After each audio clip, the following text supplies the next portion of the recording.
প্রথম প্রশ্নটাই আমি ডক্টর ফাহমিদা খাতুনকে করতে চাই। এবারের বাজেট আমরা দেখলাম সরকারও বারবার বলছেন জনবান্ধব বাজেট করার চেষ্টা করেছেন এবং জনগণের প্রত্যাশার প্রতিফলন ঘটেছে বাজেটে। বাজেট বইতেও যদি আমরা দেখি সব জায়গাতেই আসলে সাধারণ মানুষের গুরুত্বই দেওয়া হয়েছে বেশি। প্রশ্নটা হলো এই যে বাজেট যেটা প্রস্তাব করা হলো এটা কি শুধু বাজেট বইই সীমাবদ্ধ থাকবে না কি এটার সঠিক বাস্তবায়নটা আসলে আমরা দেখব? ধন্যবাদ আপনাকে। প্রথমে আমাকে এখানে আনার জন্য ডাকার জন্য ধন্যবাদ জানাচ্ছি এবং আপনাদের এই অনুষ্ঠান আপনি করছেন, আপনাকে অভিনন্দনও জানাচ্ছি।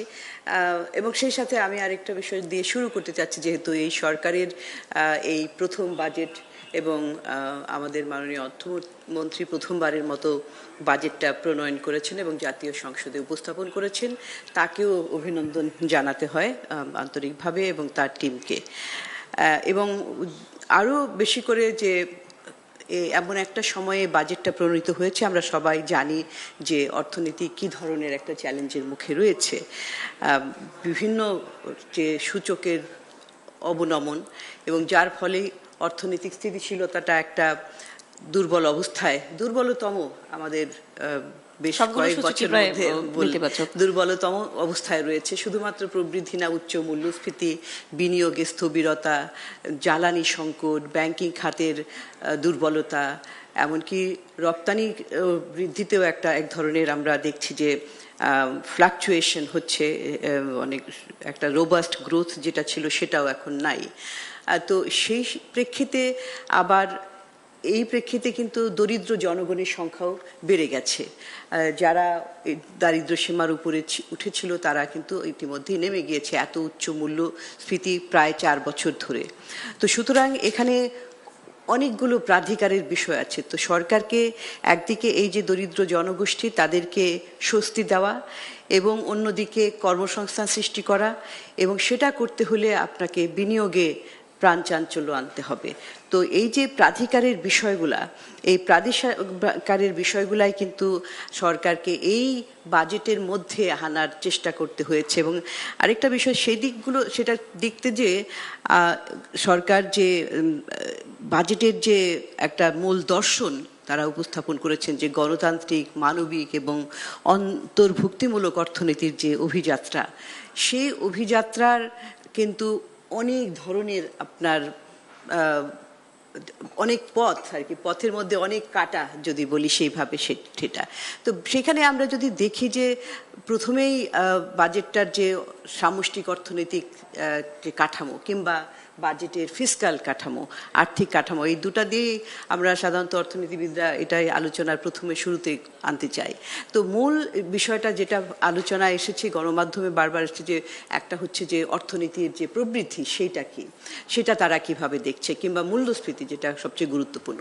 সেখানে আমরা দেখি এরকম আরও সূচকগুলি, কিন্তু এই দুটো সূচকই আলোচনার মধ্যে রয়েছে। সেটা হচ্ছে যে আগামী অর্থ বছরে তারা 6.5% প্রবৃদ্ধির লক্ষ্যমাত্রা ধরেছে এবং মূল্যস্ফীতির লক্ষ্যমাত্রা 7.5%। কিন্তু আমরা জানি যে আমাদের প্রবৃদ্ধির যেটা গত বছরেও এটা 3.5%, গত বছর বলতে 2025 অর্থ বছরে 3.5% ছিল, এবং 2026 অর্থ বছরেও প্রাক্কলন করা হয়েছে যে সেটা 5% মতো হবে।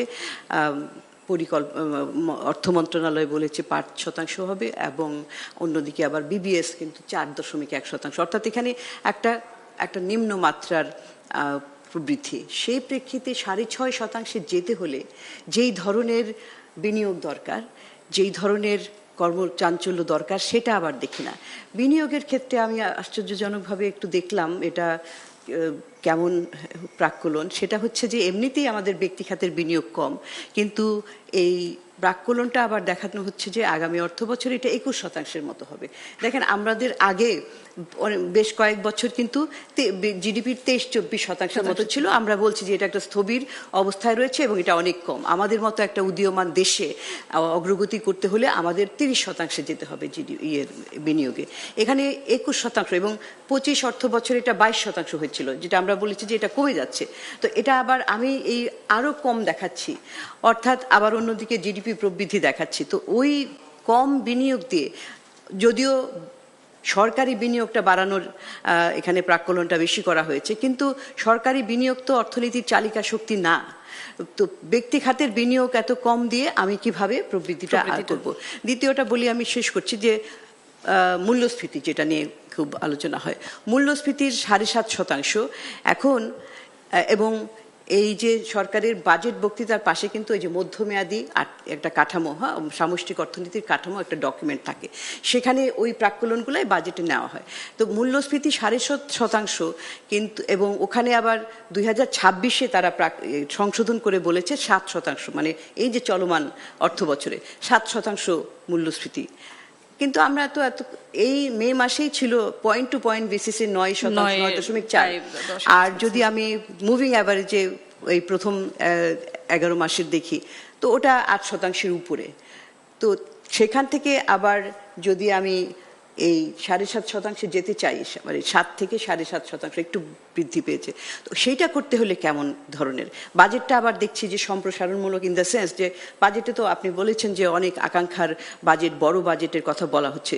তো বড় বাজেট নিয়ে আমি কোনো মন্তব্য করব না, কারণ আমাদের দেশে তো চাহিদার কোনো শেষ নাই, কিন্তু মূল বিষয়গুলো হচ্ছে যে কোথায় থেকে আমি অর্থায়ন করব, টাকা কিভাবে আসবে, এবং এটার ফলাফলটা কি হবে।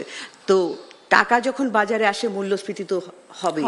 তো সেইটা আমি কিভাবে করব, আমরা সেটাকে অর্জন করব, মূল্যস্ফীতির যে লক্ষ্যমাত্রাটা সেটাও আছে, সেটার পলিসিগত অনেকগুলি বিষয় রয়েছে, যে মূল্যস্ফীতি, মুদ্রানীতির সাথে, আর তারপরে আপনার আর্থিক নীতির সমন্বয়। তো সুতরাং সামগ্রিকভাবে এই আমি আলোচনাটা প্রথম পর্যায়ে এটাই করতে চাই, যে প্রাক্কলনগুলো যে করা হয়েছে, সেই প্রাক্কলনগুলো আরো বাস্তবভাবে করা উচিত ছিল।